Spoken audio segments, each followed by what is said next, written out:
winter is coming. And so we need our winter perfumes, right? I have a selection of more soft and cozy, but still wintry perfumes. Then I have the quite strong, typical winter perfumes, I would say. And then I have some beasts, some that are just wow, have to be worn with caution. I would say let's start with the quite normal in the middle perfumes that are strong but not too crazy. So I will start with Roja Parfum Sweetie Aoud. This is one of the most interesting gourmand scents because it has a very Arabic vibe about it. It, of course, has oud in here, and it is a very Arabic, original smelling oud to me, but it is mixed with something that smells like a baked good straight out of the oven, and then you put some sugar on top of it. It's sweet, it's indulgent, it's so sexy and just like deep and alluring smelling because of the oud. So I think because of the oud, it is quite unisex. Otherwise, I would say it's more feminine leaning. But if you like sweet scents and you want something deep and interesting, this is just absolutely stunning and amazing. I love the bottle. I love how complex it smells, yet it's so simple to wear. Everybody is gonna ask you what you are wearing. This is a compliment magnet and it's such a special perfume. Then I have Anfas Ishq, and I don't have the cap unfortunately, but still I think the bottle by itself is very beautiful as well. And this is such a beautiful, interesting perfume. It smells so fruity. If you look at the notes, you will think of another perfume. So this has saffron, jasmine, it has amber, it has moss, vanilla, and strawberry.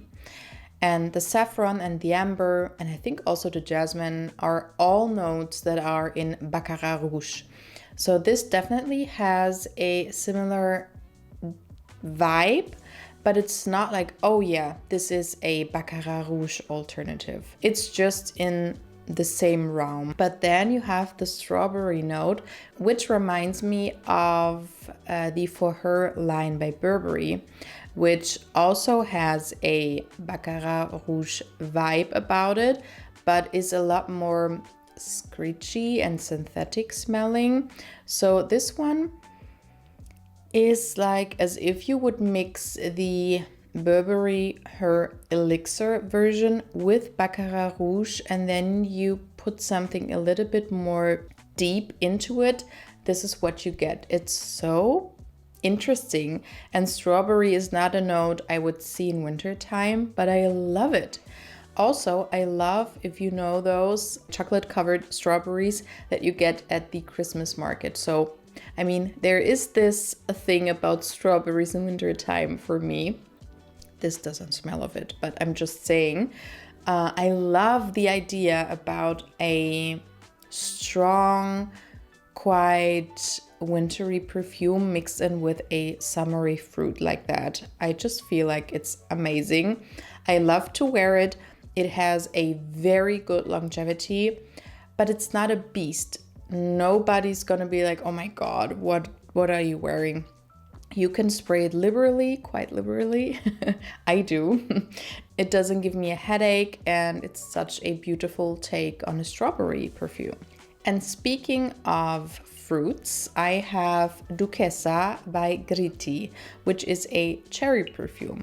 And this is the only cherry perfume I have downstairs, where I have all of my most used perfumes at the moment. And this is the cherry perfume I picked because it has the best performance and I love the DNA. So this has, I think, marzipan and cherries and maybe some almonds as well. And it's sweet and cherry-like, almost like a cherry liqueur. And it's so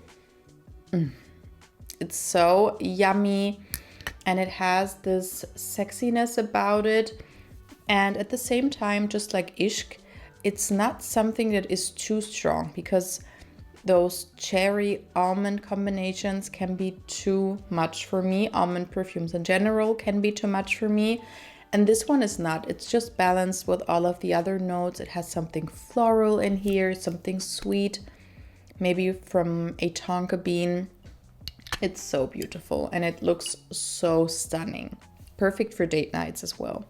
Then let's continue with the more soft winter perfumes. This one is a rediscovery because I have had this in my collection for quite a while, but I think either the juice and or my skin changed, but it just smells different on me for the better. This is Penhaligon's Changing Constance. It's from the Portraits collection, and this is my favorite now.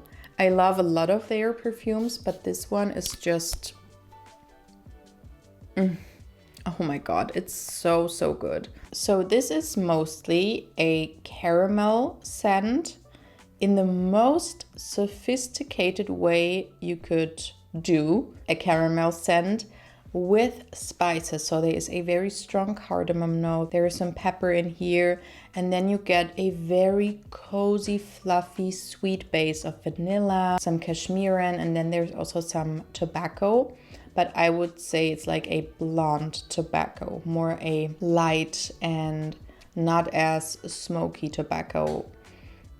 It's so, so good. It's a gourmand, I would say. It's a gourmand that's not too sweet because of the spices, and it remains quite fresh or almost like creamy because of the cashmeran and the vanilla, and it's so beautiful on the skin. It's not the loudest, so I'm going to show you the soft perfumes now, right? So this is not one of the loudest, and you can definitely overspray with no problem. The performance isn't the biggest one, but sometimes I don't want something extremely loud, or sometimes it's not as cold and I don't need something extremely loud, if you know what I mean. Then I have one of my absolute favorites from the Privé line from Dior, which is Ambre Nuit. This is so beautiful. I love that I have the small bottle of it, and this is such a beautiful amber scent that doesn't smell like a typical amber scent. I have the feeling that amber, like a straight up amber scent, most of the time is just too much for me and on me, like Grand Soir. It's just too much. And this one is just the more subdued, elegant, everyday kind of alternative to that. It is quite spicy, it is woody, it has a little bit of sweetness in there, but it's just so sophisticated. So you have a very fresh opening of bergamot and grapefruit. Then you get a pink pepper and a rose combination, but then it's all about the base. So you have amber, guaiac wood, you have cedar wood, you have some patchouli, but I don't really get a strong patchouli in here. It's all about the guaiac wood, the cedar, and mostly the amber, but just so creamy and cozy and elegant, and as I said, easy to wear, but still appropriate for the fall and winter time. It's not screaming, it's not extremely loud, but it's also not a weak performance at all. So I love this one. And then I have another Gritti perfume, which is called Beyond the Wall. It's from the Venezia line, and this is your tea perfume for winter time. If you want something like a milk tea, this is it. It's so cozy and comforting. It's not a beast, as I said, but I would say on my skin it's stronger than the other two ones I just showed you. So this is a ginger, iris, milk, black tea, cardamom, white musk, sandalwood perfume. You definitely get something creamy, milky. It has a very strong sandalwood. Then you have some iris and some milk. And the black tea is just in the background. I cannot really detect it straight from the bottle, more so on my skin. And then you have this spiciness from the ginger, from the cardamom. There's some artemisia in here. And of course also the black tea sometimes acts a little bit woody and spicy as well. And this is what it gives me in here. So it's mostly a quiet, airy, fluffy milk scent because of the sandalwood and the milk accord and the iris mixed in with some spices. So it's definitely unisex. I wouldn't say it's leaning towards something.